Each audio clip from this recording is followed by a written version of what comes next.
Hello, everyone. Welcome to today's webinar on what lies ahead, putting MI in your pocket. This is brought to you, of course, by Microbial Insights. We appreciate that you're taking the time to join us today for our first webinar of 2024. It is my pleasure to introduce our esteemed speakers, Dora Taggart and Sam Rosalina.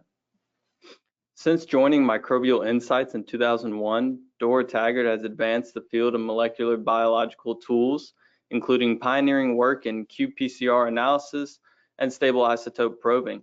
As CEO, Dora has become a global ambassador for MBTs, regularly presenting as an invited speaker at environmental and corrosion conferences, leading hundreds of technical workshops worldwide and co-authoring guiding documents with a variety of groups. As VP of Applied Innovation, Sam works with each of the laboratories within Microbial Insights and collaborates with experts across multiple industries to continually drive innovation forward. And throughout the development of new molecular biological tools, his focus is a balance of hard science, accessible methods, and actionable data. Now, before I let Dora take it away, I would like to remind you all, as always, this webinar is being recorded and will be available in the resource section on Microbial Insights website in the next week. So don't worry, we'll also be sending out an email with a link and a certificate of attendance following this webinar to those that are registered. After Dora and Sam are done, there will be a time for questions, so feel free to type your questions as the presentation goes on, and I will try to read off as many as we can when that time comes so they can get you those answers. Join us in welcoming two of our very own true advocates for sustainable solutions, Dora Taggart and Sam Rosalina. Thank you so much for that great introduction, Marshall, and thank you everyone for taking time out of your busy schedules. We all know that January is a hectic time when we're trying to get started on new projects and plan for the year, but it's also one of my favorite times of year because it's a way for us to look ahead at what lies ahead, the possibilities in the future. And so that's the goal of this webinar today, is to show you what's coming out in 2024 and kind of get you thinking about how you can utilize these tools and questions that you may have. So we can get on that forward trajectory. So we're really excited to share this information with you. It's something that's been a long time in the making to be able to get to this point. So if you'll bear with me, I'm going to start the webinar today talking a little bit about the testing we've done over the years and the questions and the reasons we are at the point that we are today. And then Sam's going to take over and he's going to show you some practical application of this, the testing we've done, and actually what you can do with this in the field. So we're super excited for this webinar today. So let me get started. So we were thinking about quotes, and Sam found a couple of really good quotes for us in this presentation. And when we think about history and what we've done in the past, where we've been, there's a great quote by Kierkegaard that says, "Life can only be understood backwards, but it must be lived forwards." And that is so true, right? We learn a lot from history, but what's important is what we're going to do with that information that we've gained as we move forward. And so that makes me think, and some of you have seen this slide before, about kind of our industry as a whole and how much we have grown and changed in such a short period of time. If you look back just to the early 1990s, this is a paper written by Sims and Sulfita, and Joseph Lita is a good friend, and so it's exciting to see the work that he did in those early days. And he was talking about remediation of groundwater being an emerging technology. And I don't know about you guys on the call, but 1992 doesn't feel that long ago to me. Then you have Dr. Perry McCarty, that we all loved, who did some great work isolating and identifying Dihalococoides, which eventually became Dihalococoides McCartyi in his honor. And he really taught ways that we could bioremediate chlorinated compounds and use this really important microorganism to help us understand and quantify what's happening in the subsurface. And then Ian Head did a great review article back in 1998 where he talked about bioremediation being a credible technology. And I think we all certainly feel that that is the case today. And there's great ways that we can use this technology that we have and things like the microbial revolution to help us really understand bioremediation and be able to harness and use that power of Mother Nature most effectively. So for those of you that are my age, you may remember doing plate counts in college. So that picture on the left-hand side where we tried to take and quarter off a section of that plate, and then we would try to count all the little dots that were coming up. And if you've done it, you know how hard this can be since things grow on top of each other, and getting the dilution correct is really difficult. And what we found is that with plate counts, we really bias it depending on the media, the conditions we use in the lab, removing it from the subsurface. So we are giving selective pressure that's growing certain organisms that grow well on plates. And what a lot of research and academic information that has come out has shown us in publications that less than 1% of organisms actually grow on a plate in the lab. So while we can trend data over time and that has some value, plate counts really don't tell us what's happening in the subsurface. So then early in my career, we started doing PCR analysis for the remediation industry. Back in the early 2000s, we would send you reports, and it was the plus reports, qualitatively looking at a gel band intensity and trying to interpret what that means as far as concentration. And then in 2002, we launched quantitative PCR, where we could actually use probes and fluorescence to help us quantify and identify the organisms that are present and the pathways that are present, and very accurately quantify what's happening in the subsurface.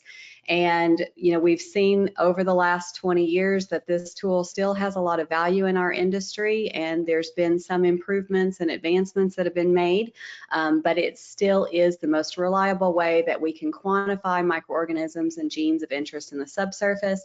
And we certainly saw with the pandemic that this technology became a household name, as we all relied on this to quantitatively help us understand if COVID was present. And so it became very much a needed and important technology for us during that time, and we all already knew that in the remediation industry, but it became well vetted over this recent period.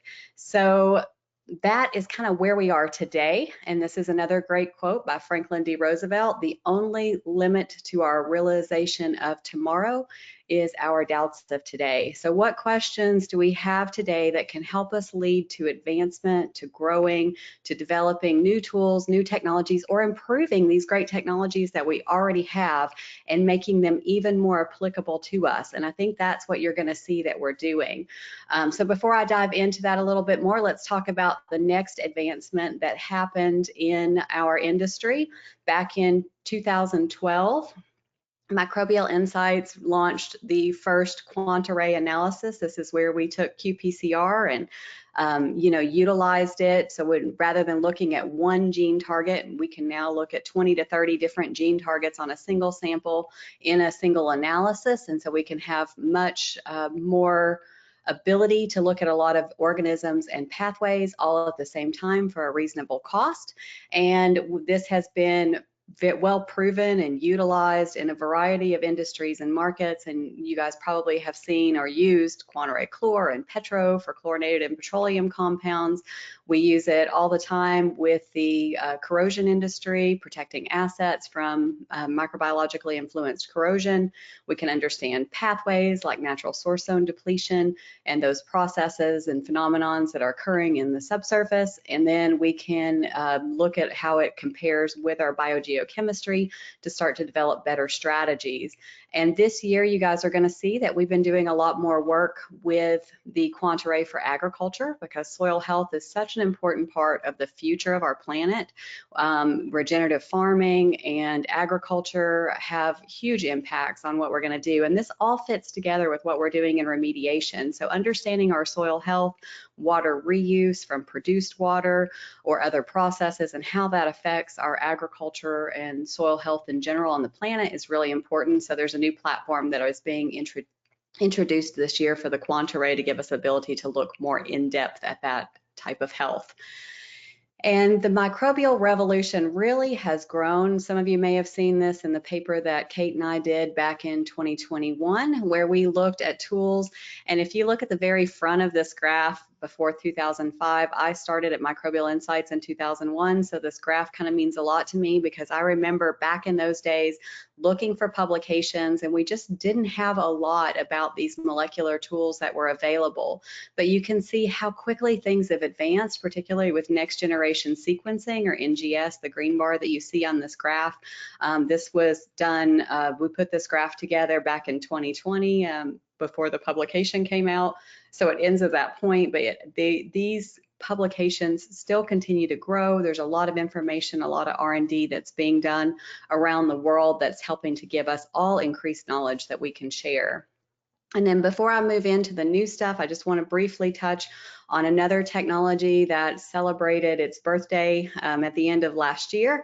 And we had 25 years of BioTrap samplers. So this is a unique passive sampling tool that you guys are probably familiar with. It was developed in the mid-1990s by Dr. Carrie Sublette and a group at DuPont. And they developed it for different purposes, but Dr. White, who started our company, saw this at a conference and thought it was a great way to be able to capture and understand things that are happening in the subsurface and to look at colonization. Over the years, we've seen other technologies that have tried to mimic this being created, but these other things just don't compare. This technology that was developed back then is still the best way to get good absorption of compounds and understanding of what's happening in the subsurface. And the reason is the way the bead formation happens, where you can see those pictures where the Nomex and surrounds the powdered activated carbon and kind of holds it together with a lot of surface area. So we could put it down in those monitoring wells. And then one of my favorite pictures of all time was catching the microbe dividing in action there inside the Biosep bead. So that was a really cool technology. And so if you're ever interested and you want to know how this tool compares to other things that are on the market that were developed to kind of mimic this technology, just reach out to me, because there have been studies that are done. We can provide you with some information. But as with anything, this technology has grown and advanced, and we've seen more development of it, where we use it for things like stable isotope probing, where we can load a heavy weighted carbon on and track it into end products so we can prove degradation of compounds. We can use it in tools like our in situ microcosm, so you can test different amendments down in the monitoring well. And again, moving forward, Microbial Insights has no plans to sell any cultures or to provide amendments ourselves. We work with all those suppliers just so you guys have an unbiased way to be able to test amendments and cultures in the field. So we have no dog in that fight, and we definitely want to keep it that way. So what you're going to see today isn't going to be any kind of change in the core philosophy of Microbial Insights. We're still independent from any consulting companies and work with everyone around the world. So we are happy to be able to offer you that, and excited to talk to you about where it's going to go.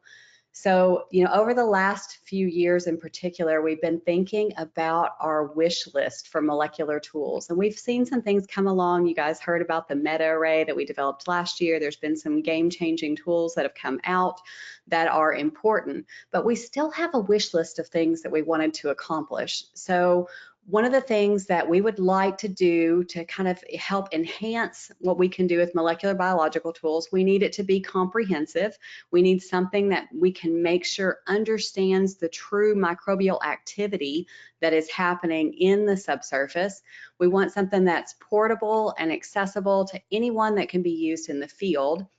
We also want a tool that's going to be able to integrate a lot of different information so that it's part of the equation and problem solving.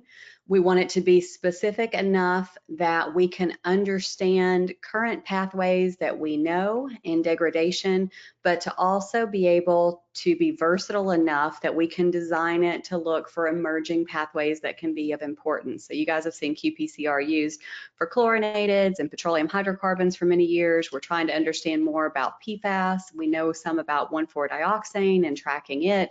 So just continuing to grow with these technologies, but we don't want to sacrifice the things that Microbial Insights in particular is known for.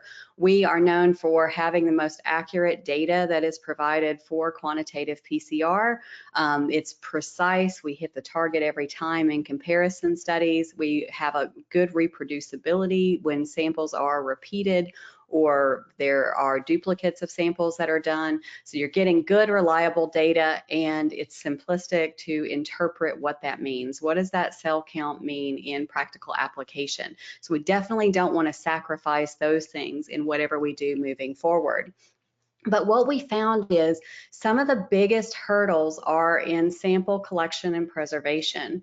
So the main issue that for 20 years now we've been trying to figure out a way to address is how is the best way to preserve samples in the field so that we get what is closest to what's happening in that subsurface.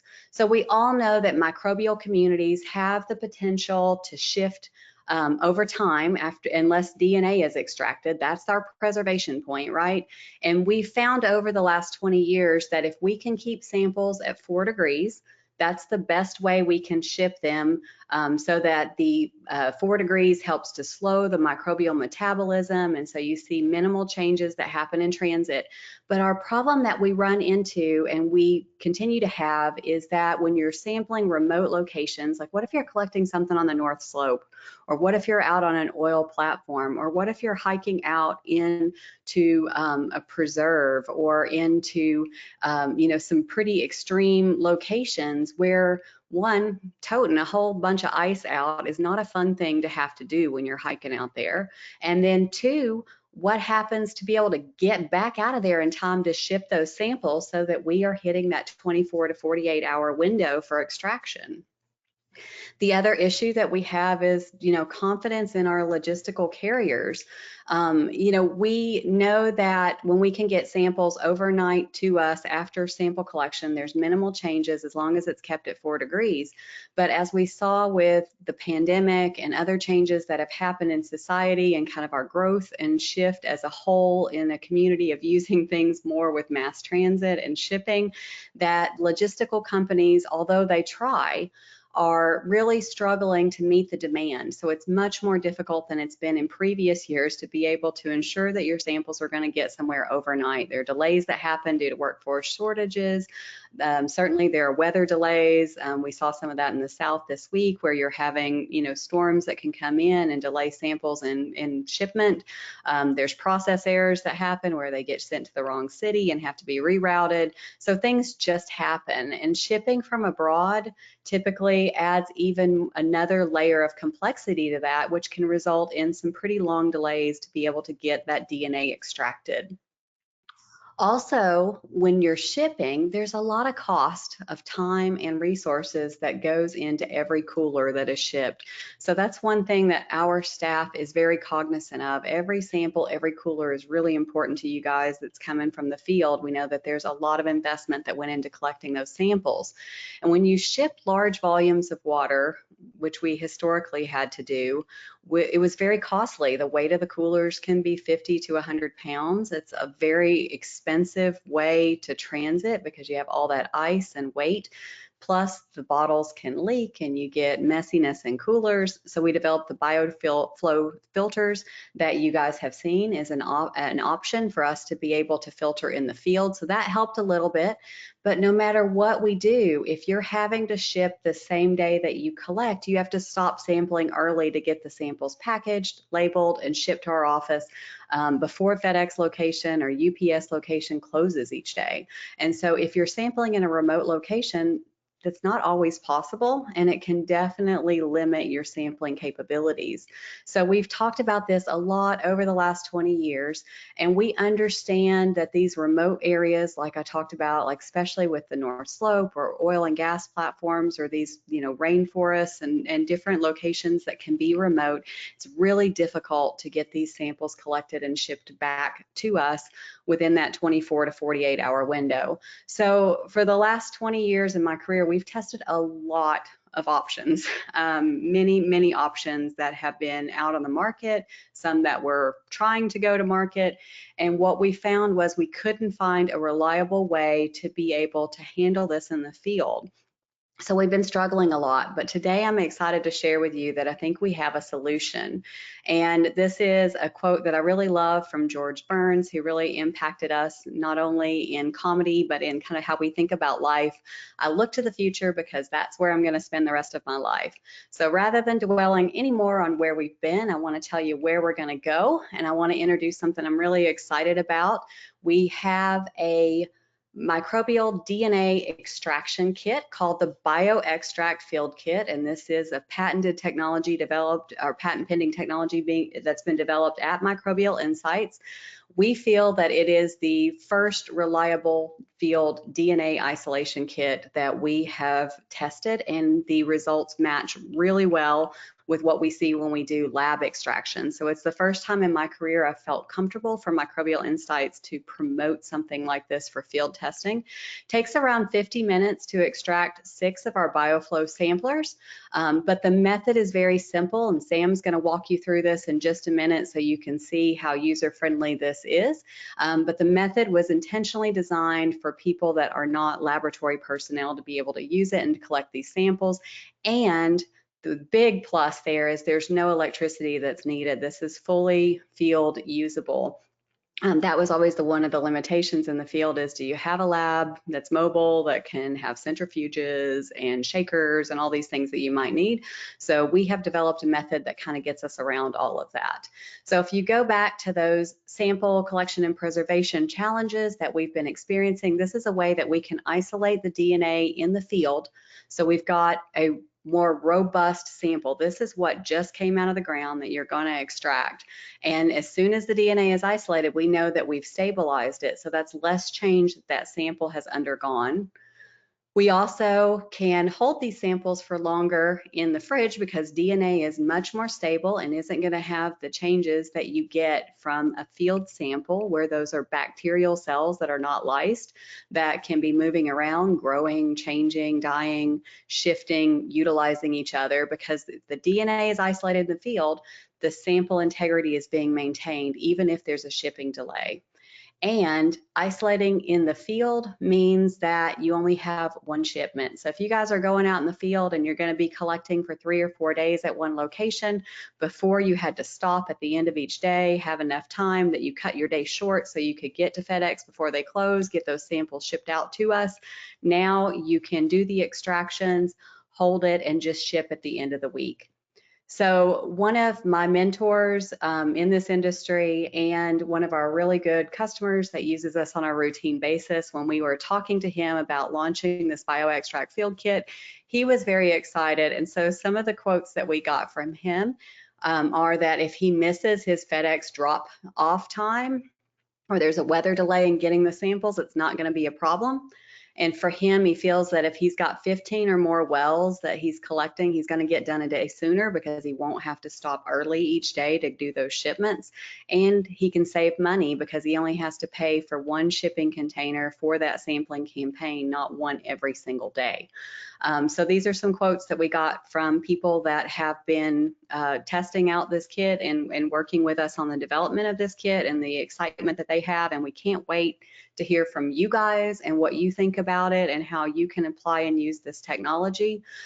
So before we go any further, though, we want to give you some confidence in what we can do here. So I'm going to turn it over to Dr. Sam Marcelina, and he's going to explain to you and show you some pictures and images of how this actually works. Awesome. Thanks, Dora. Happy New Year, everybody. Dora and I are both really excited to bring this new information to you. So, building on what Dora mentioned, how does this work? How does the BioExtract kit look in the field, and what does it take to utilize? So, again, some of the major benefits: you can spend the entire day sampling rather than stopping early to ship. It's relatively simple to follow the steps to isolate the DNA from BioFlow filters.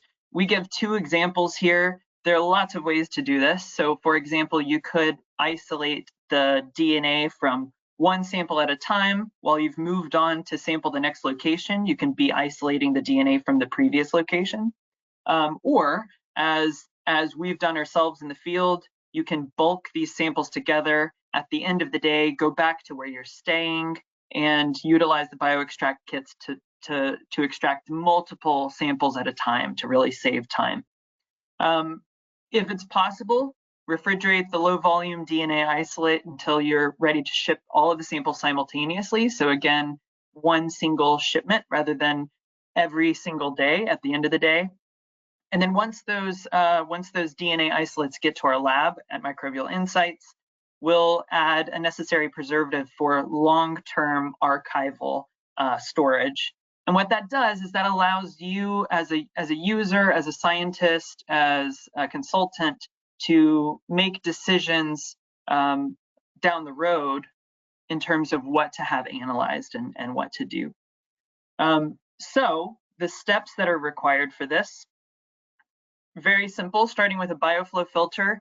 We've included reagents within this kit, all of which can be maintained at room temperature. So no refrigeration needed at all for the bioextract kits. Adding a couple of reagents, which are pre-filled in syringes to make it really simple on the end user. Those reagents are added to the bioflow filter itself, and it uses handshaking in between. So this is one of the ways that we got around the necessity of using electricity, is we found that simple, short shaking by hand does the job as long as we have the right reagents and the right techniques. And so after handshaking each of these reagents one at a time within the filter, the extract is pulled out. It's transferred to a bead tube where additional lysis takes place by, again, handshaking those samples. Now, if you're doing multiple samples at a time, you can bulk all of these processes to do the shaking all at the same time of multiple samples. So if you're able to hold multiple samples in your hand while you shake, then that increases the number of samples you can extract at the same time. Once you've done the bead lysis, you transfer the solution over to something called a sample prep cartridge. Now, this is a very cool process that utilizes a pre-made column that's already attached to a very simple syringe. It's lure locked, so you don't even have to worry about it coming off. And using that syringe and that column that's attached to it, what you'll do is you'll go through very simple steps of pulling the plunger up, pushing the plunger down within this sample prep cartridge multiple times in different steps. So each sample prep cartridge has multiple sections, and each of those sections are well labeled on the side of the cartridge to explain how many times you pull up the plunger and push down the plunger. Now, each time you do this for each of the sections, you're doing your own step of DNA extraction. So it's similar to what our scientists do in the lab every single day. But you're doing it in the field, or you're doing it in your hotel room, and you're making sure that these samples are preserved for future analysis. So once you've done the cartridge steps and you've moved through all of those, you end up with a solution. And that solution is your extracted DNA. And that goes into a microtube. You'll want to ideally keep that cold until shipment. So this works in a couple ways. If you're able to throw it on ice, that's great. If you're back at your hotel room and you've extracted there, utilize your mini fridge. There's lots of different ways to keep those chilled until you ship them off all at once. And so a couple quick tips for this is to, throughout each of the steps, make sure all of your containers are well labeled so there's no confusion about which samples went where. Again, you can extract up to 6 samples at a time if you really want to save time. You want to put the final microtubes containing the DNA isolates back into the original Falcon tubes that the bioflow filters came in. This is useful for multiple reasons. It helps you keep track of which samples are which, but it also allows you to write on the outside of the Falcon tube the volume of water that was used to filter, because that's going to be important when it comes to reporting those final abundance for cells. And then, again, if possible, keep the DNA isolates cold until analysis. And then once those isolates get to Microbial Insights, we'll add that critical preservative for long-term storage and archiving. So For us, and I have to say, I'm in the lab most of the time. I've had limited field experience when it comes to sampling. And even in my limited experience, I've found myself on a hot summer day, an hour away from where I'm staying in Oklahoma, sampling and trying to figure out, Googling desperately the nearest location where I can FedEx these samples back to Microbial Insights. And when does that FedEx office close? And to remove that stress, to remove the time that it takes to run to those offices to figure out where to go next, is truly a game changer in our eyes. So we're really excited that the first kits have already been claimed. We're shipping those internationally as we speak, and those are going to be tested out for the field to get final feedback as kind of a soft launch for one of our major clients. So we're really excited about that opportunity. And with that being said, we want you and your team to test this out for us too. So if you have a project in mind and you'd like to be some of the first to use this, feel free to email us at info@microbe.com or email me directly if you have my email address. And we'll see what we can do to shoot you some of these bioextract kits to utilize on your project. So we talked about sampling and sample processing. We talked about preservation. Another issue that we've been thinking about a lot lately is decision making. How long it takes.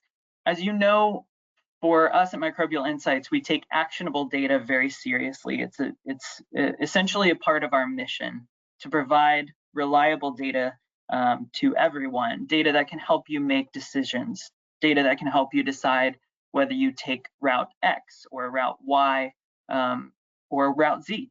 And so in terms of decision making, we know that between sampling, shipping, and sample processing, that it can sometimes take weeks. We pride ourselves at Microbial Insights in both extracting the same day that samples are received, as well as quick turnaround times for our data and reporting. But still, even with a couple weeks in between, this can really hold up important decision making. So imagine instead being able to receive critical data related to the microbial community within 24 hours of sampling instead. Think about how that would change your work. Similarly, in terms of decision making, if you're doing some site or asset screening, say you want to sample a lot of locations, but you may not want to send all of those samples in for deeper analysis, whether it's chemical analysis or geochemical analysis. Maybe you want to know some answers up front to make those decisions on what you're sending in. This is sometimes cost prohibitory. As you know, many places have holding fees. If you sample 30 locations and send them all to different labs to be put on hold and end up only releasing a handful of those samples, that can be very costly, both in time, both in terms of shipment, and as well as these holding fees. But again, imagine knowing within 24 hours which of these samples to ship for a deeper additional analysis rather than waiting weeks. So we're really excited to introduce something that we've been testing for really the majority of the past year. This is the Field qPCR. And to be honest, Dora has worked for a long time testing lots of different qPCR instrumentation, and in some cases has been asked by competing companies to test their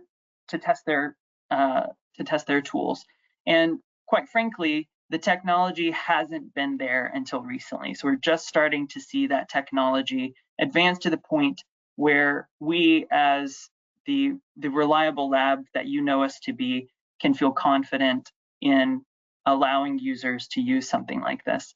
And so what this really offers folks, our clients, is our high quality assays, but you get to use them yourself in your hand at your site, making site decisions within hours within as little as a day.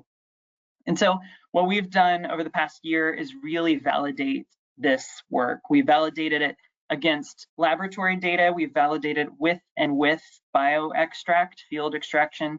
We validated it in different temperature controls, outside in the heat, inside in air conditioning. And what we've found is that we have come across a qPCR instrument that is highly functional and allows the flexibility for our clients that we would hope that they would need. So the nice thing about this instrument is that it also includes a phone and a very simple app that walks users through every single step. So even if you have no experience with qPCR in the lab, this is to be used by anybody. So we're really excited about that. Now, the way that this works is that a user will rent the field quant for a week and analyze up to 12, or analyze at least 12 target groups or more per project. So what is a target group? What we've decided to do is to simplify things for our clients. We can analyze up to 3 assays per run, per sample per run. And so what that allows you to do is analyze 3 samples at a time. And within each of those 3 samples, you can choose from one of these target groups. So for example, say you have a chlorinated solvent site that's commingled with a petroleum hydrocarbon site. You can analyze both Chlor 1 and Petro 1 on samples at the same time. So each of these would include the targets listed. For the Chlor 1, we've included some of the key targets like dihelicocoides and some of the vinyl chloride reductase, as well as TCE reductase. Similar for petroleum hydrocarbon, we're currently focused on aerobic degradation, and in the works, we're putting together a target grouping for anaerobic degradation. And we also have one for our corrosion friends. So if you're out in the field, imagine being out on an oil platform where it's difficult to ship samples all the way to Microbial Insights, especially within the time frame of trying to get the DNA extracted within 24 to 48 hours. Now you can test for sulfate-reducing bacteria, this APS target here, or iron-reducing bacteria, as well as total bacteria, all from a single sample in a single run.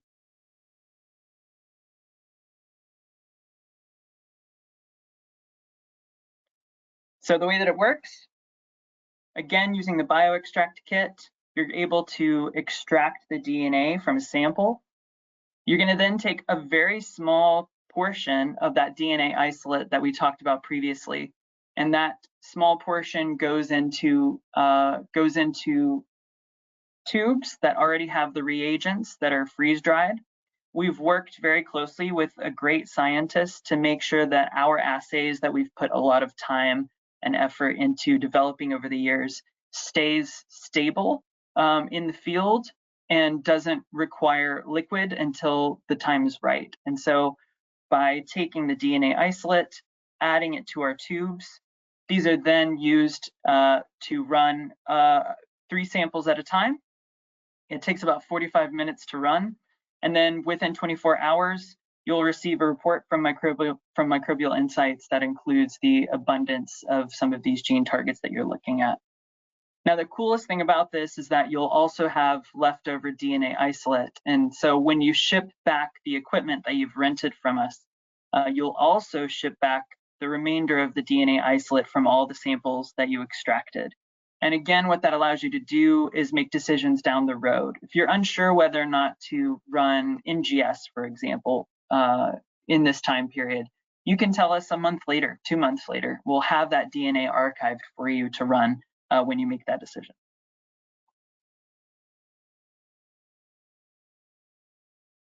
So we've done a lot of different comparison. This is the one that we're most excited about, which is true comparison between the field on an actual sampling campaign versus in the lab. And so with our dihelicocoides, we're very excited to see how well this matched, even at such low abundance, and matching the non-detects as well. We want to make sure we don't have false positives. For our next comparison, we have sulfate reducing bacteria. Within this, we had 80% of the samples within an order of magnitude, which is, in our eyes, phenomenal for field-based products. And then finally, for our total bacteria, 100% of the samples, all within the same order of magnitude. So we're very excited about the results that have come from this. And we continue to test this even further. And so in terms of our microbial revolution, this is kind of what we envisioned as the next step.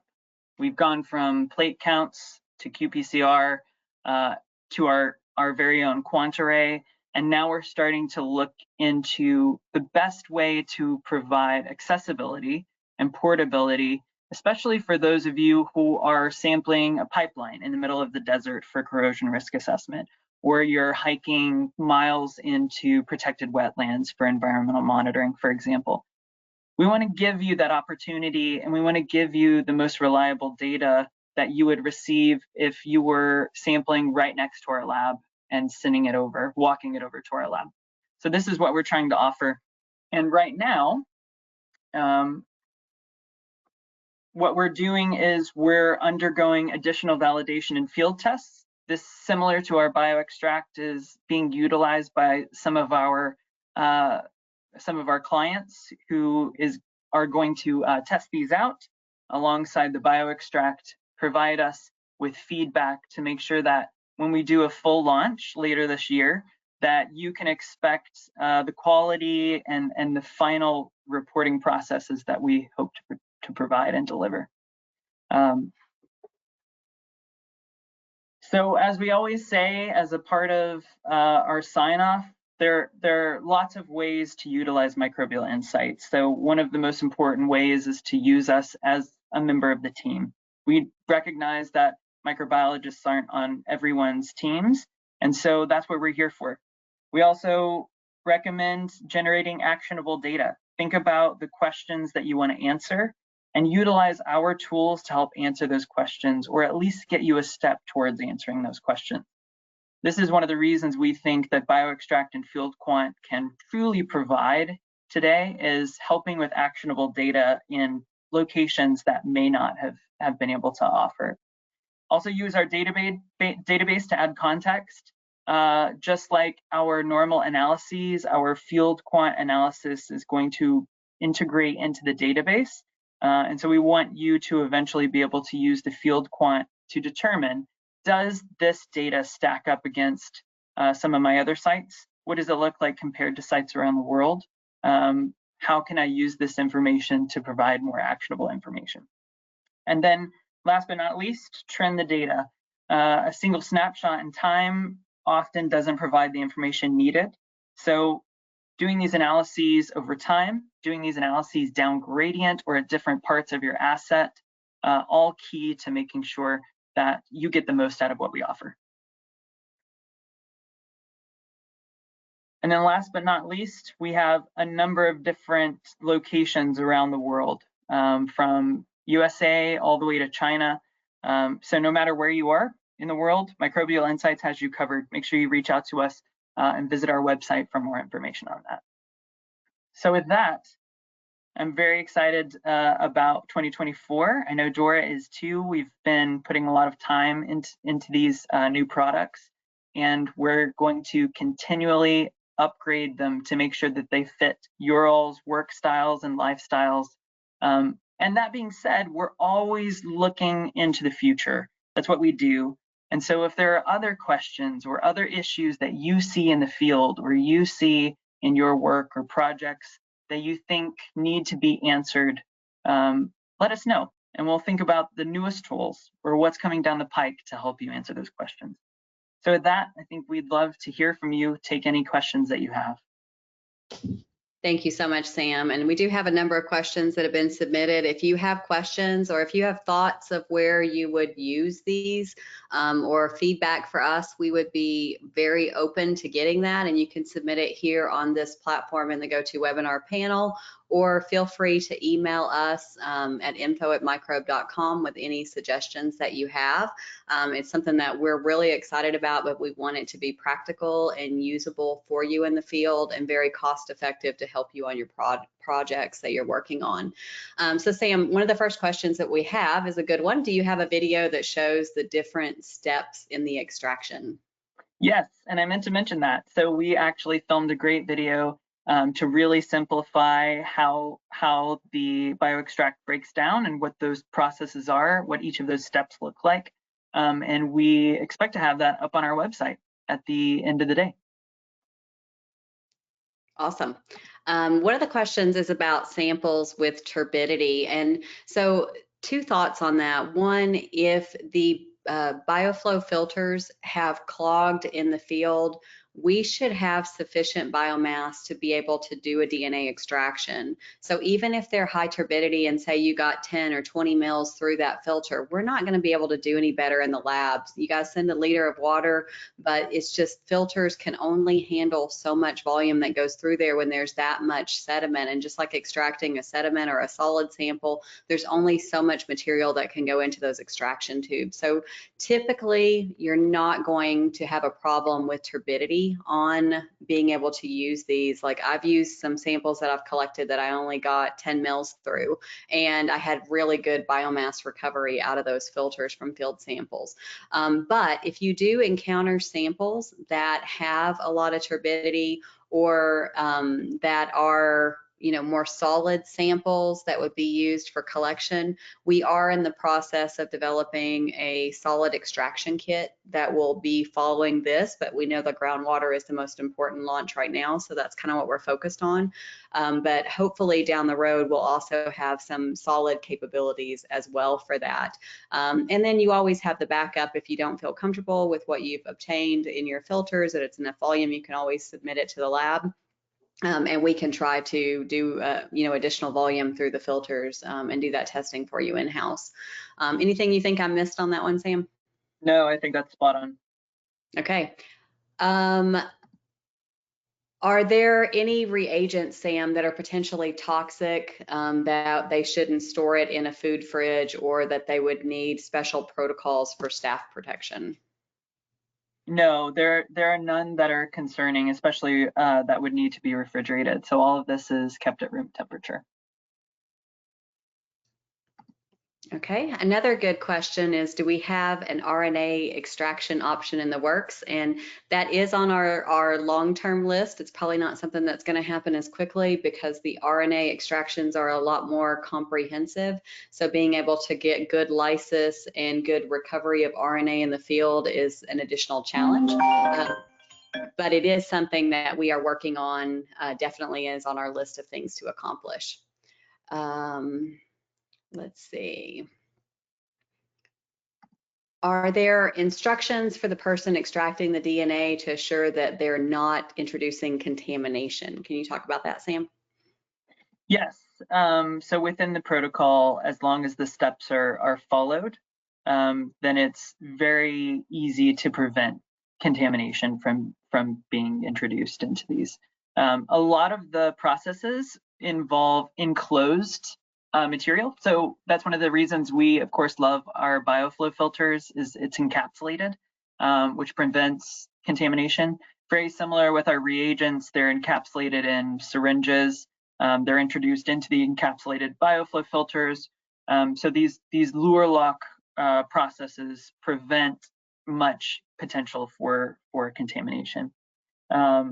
So all that being said, yeah, as long as the protocol is followed well and shortcuts aren't taken, then there's very little chance for contamination to be introduced. Great. And there is a comment on that talks about being able to insulate coolers and do additional materials inside coolers to help with preservation when you're shipping samples. And we definitely have tested a lot of those over the years. If you have questions about packing your cooler, we have a great video on our website that you guys can use to reference. there's a lot of options that are out there on the market that people could use. So feel free to reach out to info@microbe.com, and our customer service team can direct you on what we've tested and tried and what might help. But the real value of this is a lot of those things don't come into play because you're not going to ship it till you have the DNA isolated, which is much less susceptible to changes in temperature, and it has greater stability than we can get in any of our field water samples. Sam, the next question that's on there, is there an option to pick your 3 targets? There's not currently. So the way that we'll have it processed is in these target groupings that I mentioned. That way it's consistent, and there's reasons for that on the reporting end as well. In the future, who knows? We may be able to do a mix and match.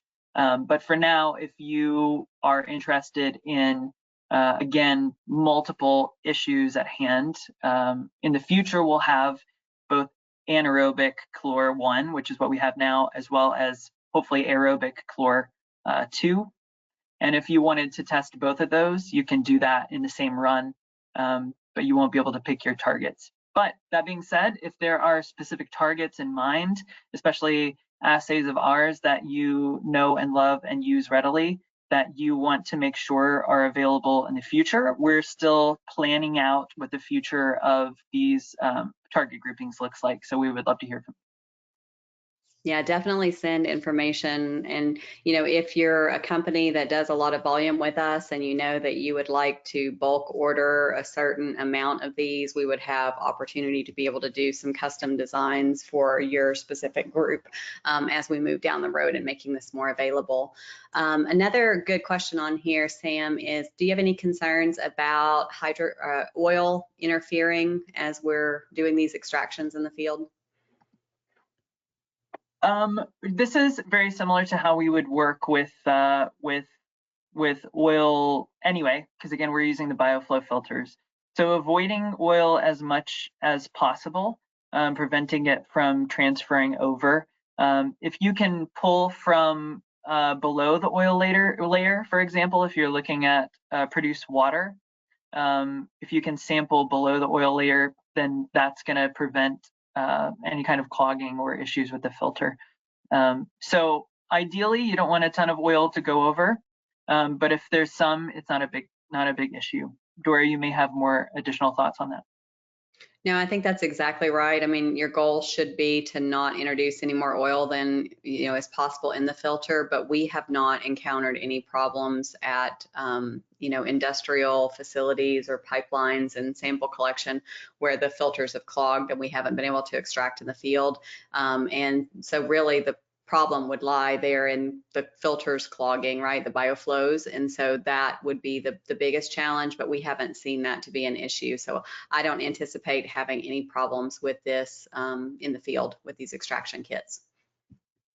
And there's another question that's kind of similar on this is, can we use this for hydrocarbon samples? And yeah, just like you would submit for petroleum hydrocarbons to the lab, you would do the same thing in the field where you would just, filter your bioflow filter from those wells, and then you just do the field extractions right there, ship us back the DNA if you want to do the quant-array petro, and we would perform that for you. And then later when the field quant's available, you could do some preliminary screening in the field using that technology as well.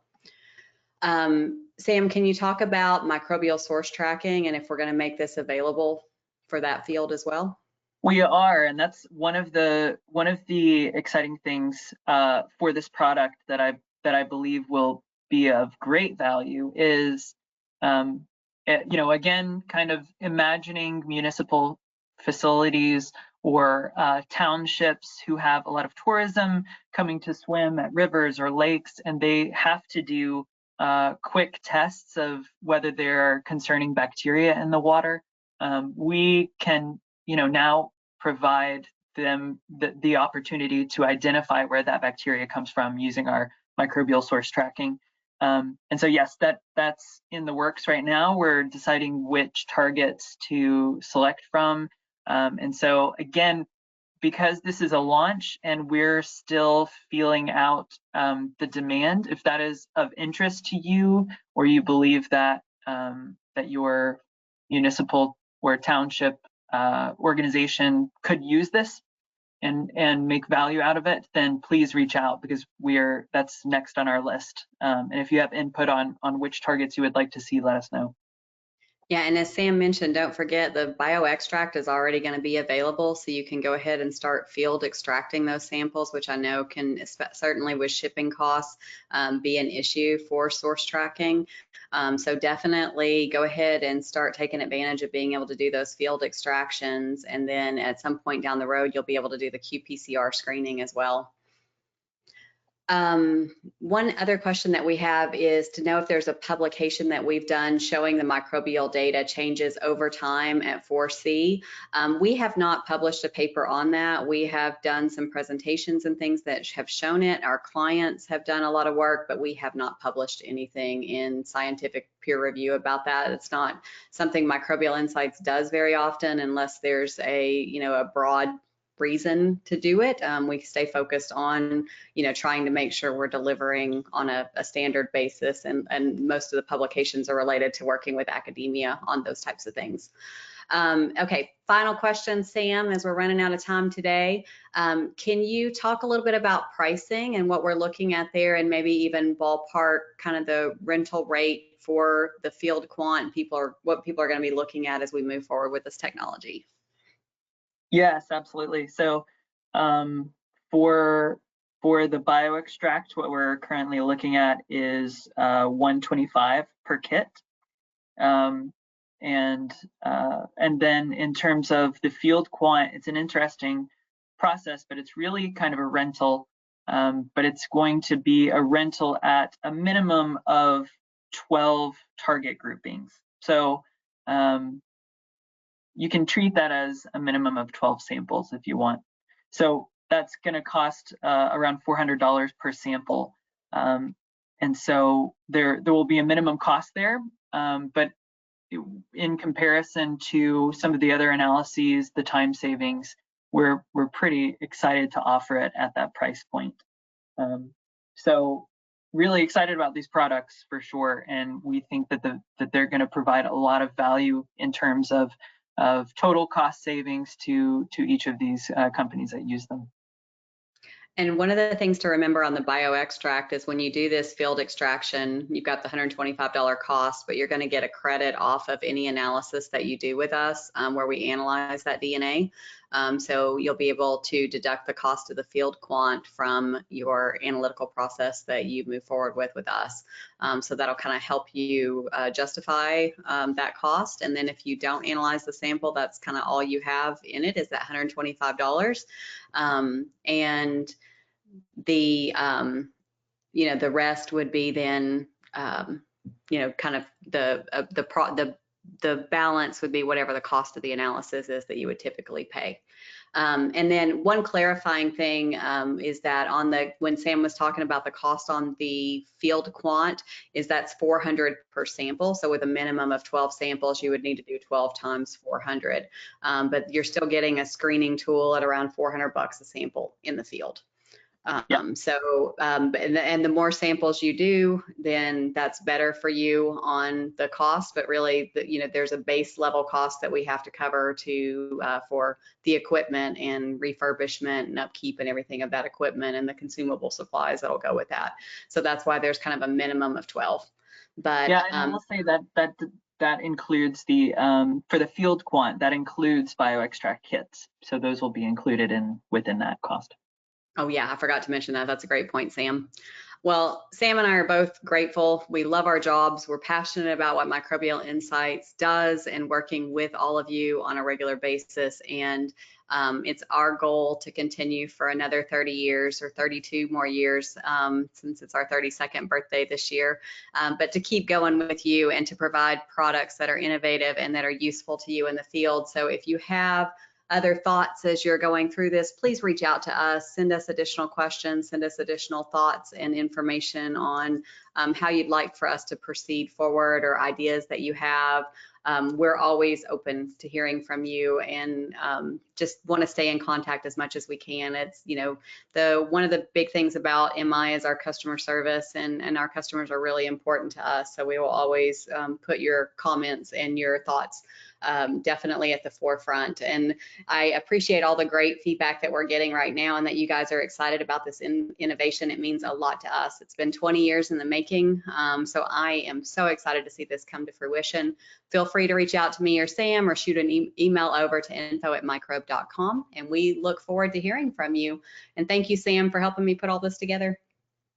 Yeah, absolutely. We're really looking forward to telling you all more about this as the year goes on. All right. Have a wonderful day, everyone. Thank you so much.